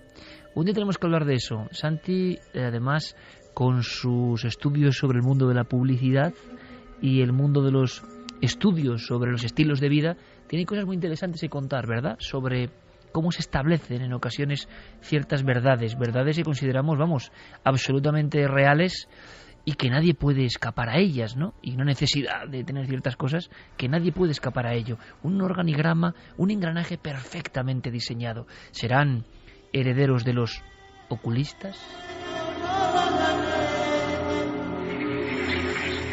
Tremendo, Santi, de verdad. Vaya historia. Vamos con otra historia rápidamente. Y gracias a todos por vuestra participación, por vuestra escucha. El asunto que viene a continuación es de los que ponen la carne de gallina. Es un testimonio. Pasa como otra cualquiera, pero donde pasan demasiadas cosas que no son cualquier cosa, desde luego.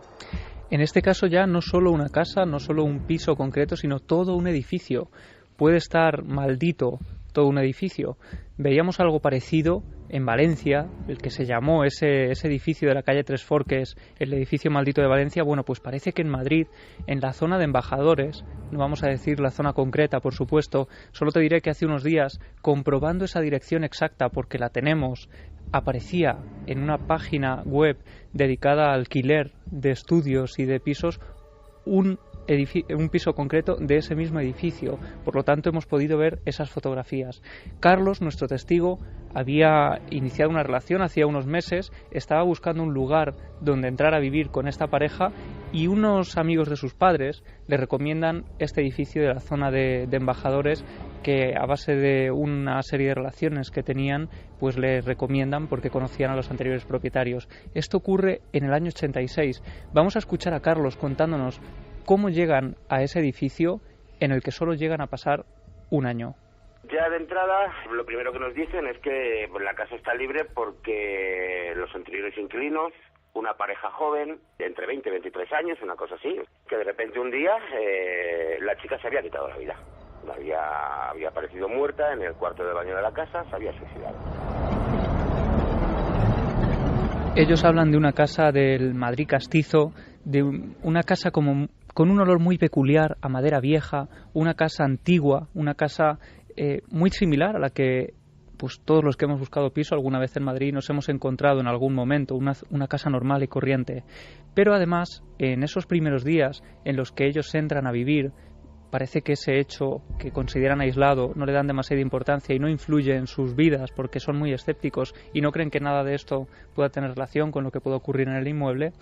Empiezan a tener problemas de todo tipo, tanto con las tuberías, empiezan a formarse grandes goteras en el interior de su casa, encuentran incluso charcos en el centro del salón, agua cayendo a chorros por las paredes, es decir, que tienen problemas desde un primer momento. Pero empiezan a darse cuenta de pequeños detalles que parecen indicar que no todo va bien. Y bueno, pues a partir de ahí todo fue una sucesión de acontecimientos. Nosotros en aquel momento quizás no nos tomábamos con el escepticismo inicial mío, pero lo cierto es que las plantas no crecían en esa casa. Ninguna. Y había luz de sobra. El salón daba un patio con muchísima luz. Las plantas no crecieron ninguna a lo largo del año. Todas se murieron. Por lo tanto, estamos viendo ya a unos inquilinos que empiezan a estar un poco suspicaces, ¿no? Empiezan a pasar demasiadas cosas. Eso del agua, por cierto, nos han llegado varios casos donde se relaciona averías absolutamente cotidianas con incremento, ¿no?, de la actividad más o menos extraña. Pero continúa, Javi. Bueno, y el caso de las plantas también. Hace unas semanas teníamos el testimonio de María, de la Casa del Ciego, donde decía que también colgaba todas las plantas en los balcones de su casa y en una zona muy concreta, en una estancia de esa casa, nunca crecían las plantas. Pero es que ellos, en un primer momento, creen que todo esto son una serie de fenómenos aislados que solo empiezan a darle la importancia que tienen cuando se marchan del lugar un año después de entrar allí a vivir. Y es que se dan cuenta, posteriormente, de que no solo las plantas parecían tener un comportamiento extraño, sino también los propios animales. Los animales no podían estar en esa casa, estaba en un estado de nervios. Un perro de unos amigos que venía a visitarnos, que o bien no se separaba jamás de sus dueños, pero nada, y era un perrito de estos pequeños, muy nervioso también, muy que te va a oler y a jugar, no se movía de los pies de ellos, y cuando ellos se levantaban de la silla, inmediatamente el perro salía por la escalera abajo, como alma que lleva el diablo, no quería saber nada de esa casa. Una noche, cuando ellos estaban durmiendo, acababan de llegar prácticamente a casa, escuchan unos golpes en la puerta y un extraño sonido en la cerradura de la entrada a casa. Asustados, creyendo que alguien está intentando entrar a robar, está intentando forcejear la puerta, salen a ver qué ocurre y se encuentran a una mujer que no habían visto en su vida y que parece o dice tener algo que ver con esa misma casa.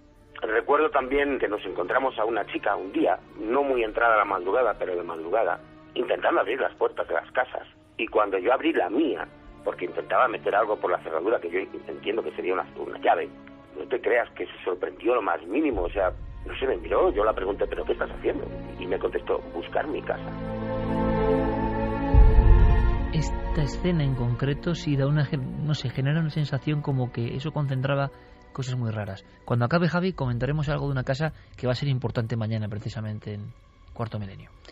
Pues esta mujer es una mujer completamente normal, una mujer alta. Él dice que además tenía cierta belleza, era una mujer joven, con una gabardina, una mujer que no parecía pues un ladrón o alguien que quisiera entrar a robar en el domicilio. Y además, cuando ellos le preguntan ¿qué haces aquí? Y mantienen esa breve conversación, después, sin despedirse, ella se da la vuelta sin mediar palabra, sube por la escalera, sube por el rellano y prácticamente desaparece, porque días después, hablando con los vecinos, preguntándoles si habían visto a esa mujer o si alguien podía conocerla, nadie sabía nada de esta persona con la que habían mantenido una conversación. Pero es que días después, todo esto, Iker, en menos de un año, ocurre algo muy desagradable en el piso de arriba, y es que el hombre que vive tan cerca de ellos, un hombre aparentemente normal, que siempre saluda y que mantiene un trato cordial con todos los vecinos, una noche llega a intentar matar a su mujer a hachazos. Todos nos dimos cuenta ese día que verdaderamente todos vivían en el mismo estado de ansiedad y de tensión que se respiraba desde que entrabas en esa casa. El chico era una persona completamente normal, jamás se le ve borracho ni con ningún otro tipo de actitud violenta o agresiva. Y de repente un día, a nosotros al día siguiente, comentándolo pues entre toda la gente que más o menos pasó en mi misma planta y pasó a 3 metros de distancia de mí, pues nos dijeron que ni había bebido nada ni nada, sino que simplemente llegó del trabajo raro, que cogió un hacha y quiso matar a su mujer a hachazos. La escena de pánico que se vivió en el edificio es imaginable fácilmente, todos los vecinos asustados, intentando comprender qué había pasado porque se había armado un gran revuelo en todo el edificio. Y cuando finalmente entre varios policías consiguen reducir a este hombre que había intentado matar a su mujer sin motivo aparente, pues este testigo con el que estamos hablando hoy, Carlos, escucha a los 2 últimos policías que están bajando la escalera cuando ya ha caído la noche y ya ha terminado todo su trabajo en el edificio, escucha que uno de los policías le dice a otro, le hace pensar un poco en todo lo que ocurre en ese edificio. Parece que entre ellos ya conocían ese lugar. Cuando llega la policía, yo oí a 2 agentes de policía hacer el comentario, ya después de que había pasado todo, cuando ya se retiraban, yo creo que serían los últimos en salir, comentaban que lo extraño de esa casa, que tenían que intervenir cada 2 por 3. Pero es que vemos que ha habido todo tipo de fenómenos. Por supuesto, uno de los más impresionantes, uno de los que todavía hoy, tantos años después de que ocurriera, sigue poniéndole la piel de gallina, porque no se esperaban que ocurriera todo aquello. Pero es que después de todo esto empiezan a vivir también fenómenos extraños dentro de su propia casa. Sonidos de puertas que se abren y se cierran solas, objetos que son cambiados de sitio, y además él me explicaba que la casa tenía pues unos 30, 40 metros cuadrados, era una casa muy pequeña, por lo tanto, en cuanto le descolocaban una silla o una mesa, se daban cuenta perfectamente de lo que había ocurrido, porque llegaba a imposibilitar que pasaran por un pasillo. y además que sabes perfectamente que esos muebles se han movido porque la casa era tan pequeña, pues que era de 45 o 50 metros cuadrados la casa, es que si estaban los muebles en esa posición no pasabas, o sea, no pasabas. Luego por fuerza sabíamos, y no solo pasaba con las sillas, también pasó alguna vez con un florero de flores secas que teníamos, porque insisto que no había manera de que creciera una planta ahí. Finalmente, Iker, y esto ocurre, es el último fenómeno que genera un terror auténtico en esta pareja que hace que tengan que marcharse de la casa. No ha pasado ni un año desde que entraron allí a vivir y tienen que marcharse. Además, estaban a punto de casarse, creían que estaban viviendo una serie de fenómenos que estaban amargándoles la vida, que no les estaba favoreciendo la relación, y deciden marcharse de allí a raíz de este incidente. Una noche, durmiendo tranquilamente, sonó un ruido muy fuerte, un ruido sordo, que lo primero que notamos fue una sensación de luz directa, que provenía del descansillo, del pasillo que había para dar entradas a los distintos pisos. Entonces, claro, ves la calle, no la calle, que la planta. Yo lo único que pensé era que alguien había entrado en la casa. Y empuñé mi cuchillo y salí a mirar qué pasaba, absolutamente acojonado, si me permites la expresión, porque yo ese día pasé miedo, pues intentando buscar al que yo pensaba que había entrado en mi casa. Y no fue tal, no. También desconozco el porqué, pero todas las puertas de la casa, incluida la de la calle, que siempre cerrábamos con doble cerrojo por dentro, estaban abiertas de par en par. Esos lugares depresivos, ¿no? Sí, además en este caso él nos hablaba de que el ambiente en el edificio era un ambiente muy enrarecido, había personas muy mayores, ancianas enlutadas. Decía precisamente que era un ambiente pues como depresivo. Había algún enfermo también muy cerca de donde él vivía, y llegó a llamar a algún programa de radio de la época preguntando por qué podía un edificio concentrar todo este tipo de fenómenos, y le preguntaron si la gente que vivía a su alrededor, si la gente de su entorno era gente depresiva, era gente triste, y él se quedó con ese detalle porque hace unos 20 años que llamó a ese programa de radio y ya le dieron importancia a esa densidad especial que parecía respirarse en el edificio. O sea, como si algo contagiase, ¿no? Y puede ser fenómenos extraños, bueno, algunos parecen muy extraños desde luego, o un cúmulo que va obsesionando, ¿no? Una pareja que está ahí, que claro, ya todos tienes que verlo con el prisma de lo extraordinario, terrorífico, que lo es, desde luego. Javier Pérez Campos, que está triunfando, por cierto, con su libro ya, parece mentira, recién salido de las imprentas, En busca de lo imposible, editorial Oberón, tengo que decirlo porque ya hay datos del enorme eco del libro de nuestro compañero. Y vaya cómo nos alegra, hay casos como estos, claro. Por cierto, mañana, en Cuarto Milenio, luego lo comentamos brevemente, pero estamos ante el caso más terrorífico, más de este tipo, ¿no? Pero todavía peor. Se cumplen 20 años y mañana sí que hay una exclusiva, yo creo que importante, ¿no? Y la hacemos precisamente para que todos sepan que nuestras fuerzas de seguridad del Estado se han enfrentado al misterio directamente. Se han enfrentado a lo desconocido, a lo imposible, quizá a lo paranormal, y que lo cuentan en un plató de televisión, por vez primera, repito, en un plató de televisión, un inspector jefe contando cosas que yo creo que nos van a poner los pelos de punta.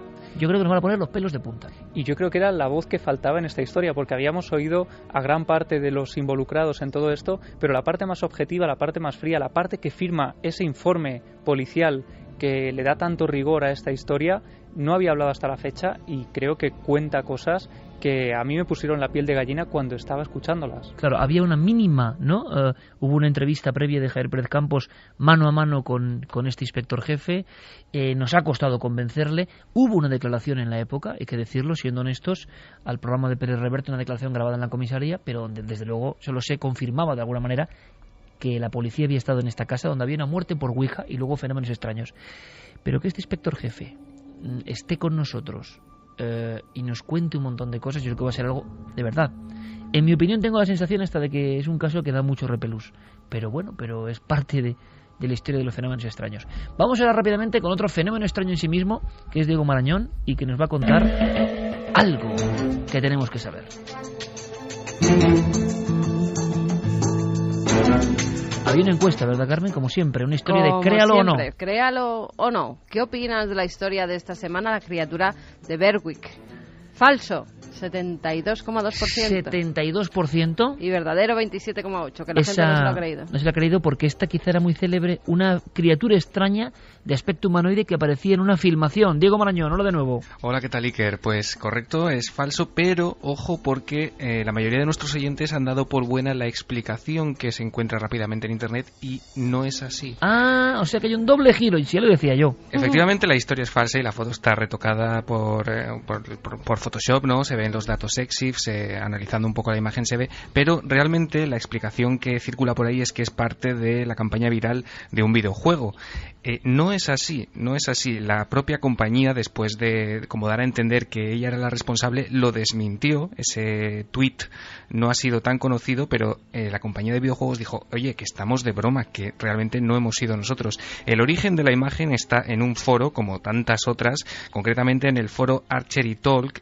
Se publicó el 2 de diciembre de 2010 por el usuario Hillbilly Willy, que, bueno, hay que decirlo, es el que... Amigo de Santi. Seguro, se ha reído. Santi ha hecho una extraña sonrisa. Y yo creo, no, de verdad, como diciendo, este es uno de mis colegas, ¿no?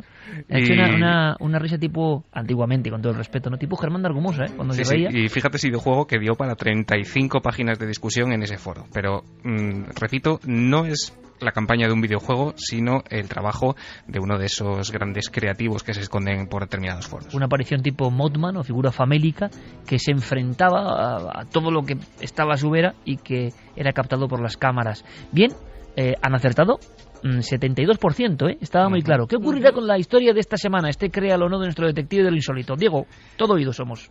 Pues fíjate, yo me quiero ir hasta el 15 de noviembre de 2009, cuando tú, precisamente, Iker, pasaste unas cuantas horas para grabar un reportaje de Cuarto Milenio en un lugar muy especial, porque la cera, ese elemento aparentemente tan común, da para bastante en el terror. Ya lo decía hace unos años todo un maestro. Escucha.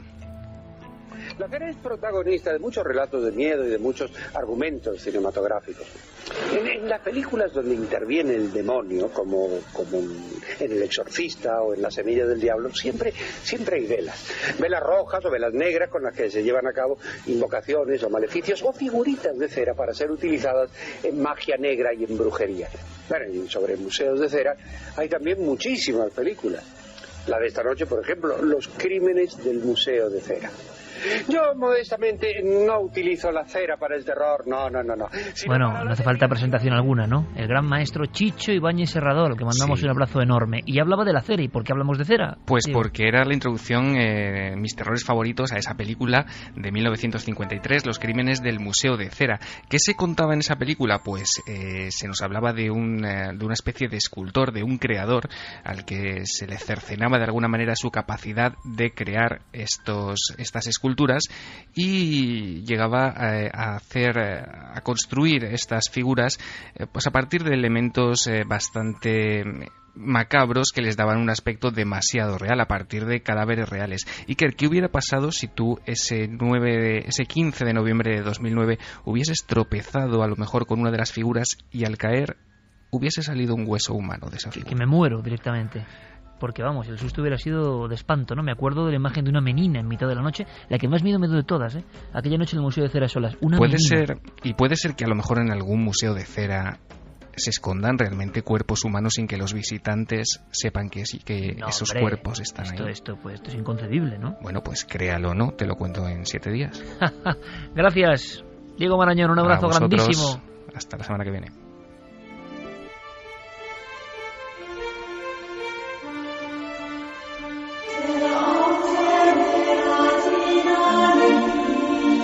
Santiago, creo que Diego Marañón es todo un maestro en lo suyo, tiene muy pillado el tranquillo, es todo un Chicho Ibáñez Serrador a su forma, en formato breve, o sea, nos deja así diciendo, Museo de Cera con cadáveres de verdad.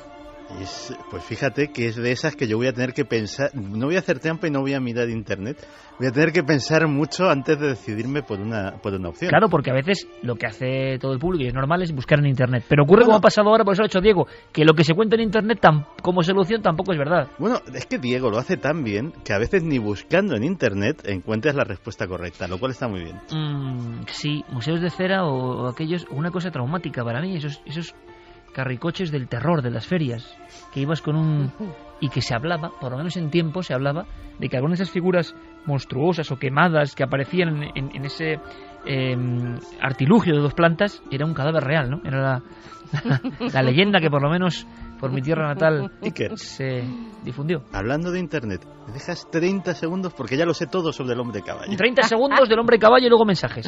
Esto procede de 2002. En 2002, Archie McPhee, que es la mayor tienda de artículos de broma del mundo, miles y miles de metros cuadrados dedicados al tema en Seattle, en Estados Unidos, hace esta máscara de látex como uno de sus reclamos para el Halloween.